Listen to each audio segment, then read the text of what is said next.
વિસાવદર તાલુકા તેમજ શહેર કોંગ્રેસ સમિતિ દ્વારા સ્નેહ મિલન તેમજ ખેડૂત સંમેલન યોજાયું હતું। આ સંમેલનમાં વિરોધ પક્ષના નેતા પરેશ ધાનાણી દ્વારા પક્ષપલટો કરનાર અને સરકારની નીતિને આકરા શબ્દોમાં વખોડી કાઢવામાં આવી હતી।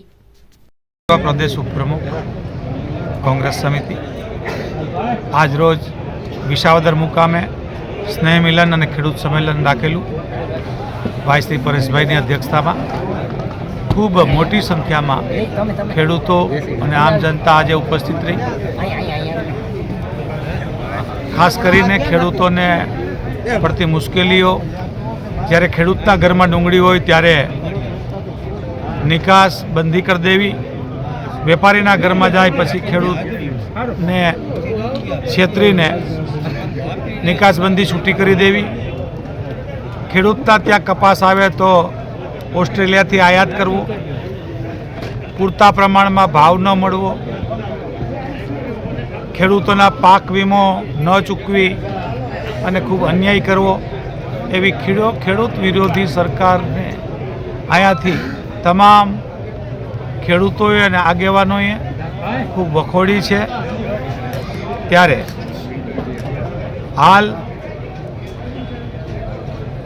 આખા ભારતમાં ભગવાન રામને અયોધ્યામાં બિરાજમાન છે, ત્યારે અમે એમને 100% ભગવાન રામ બિરાજે એને સમર્થન કરીએ। શંકરાચાર્યજીએ કીધેલું કે રામ મંદિર હજુ અધૂરું છે, તો એમને સુનાવી એટલે કે ચૂંટણીના રામ ના કરતા ભગવાન રામનું મંદિર પૂરું થાય ત્યારે સૌ દેશવાસીઓએ સાથે જ રામનું યાદ કરવા જોઈએ અને ત્યારે એનો ઉત્સવ કરવો જોઈએ। ભારતની પરંપરામાં કોઈ પણ ગામમાં જાઓ, એ હિન્દુ હોય યા મુસ્લિમ હોય, બધા જ રામ રામ બોલે છે। એ આપણી પરંપરા છે, એ પરંપરા ટકી રહી, ભાઈચારો અને એકતા રહે કે ભગવાન એક જ છે।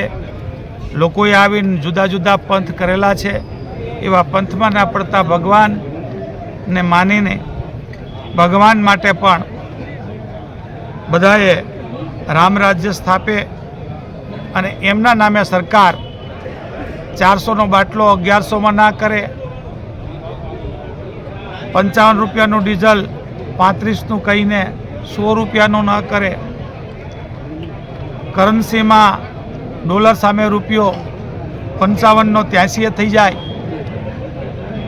રોડ રસ્તાના કામોનો વિકાસ ના કરી શકે, કામ ના કરી શકે, ત્યારે માત્ર ને માત્ર ચૂંટણી માટે ભગવાનનો ઉપયોગ ના કરે, એ પણ બધાનો એક સૂર ઉઠ્યો।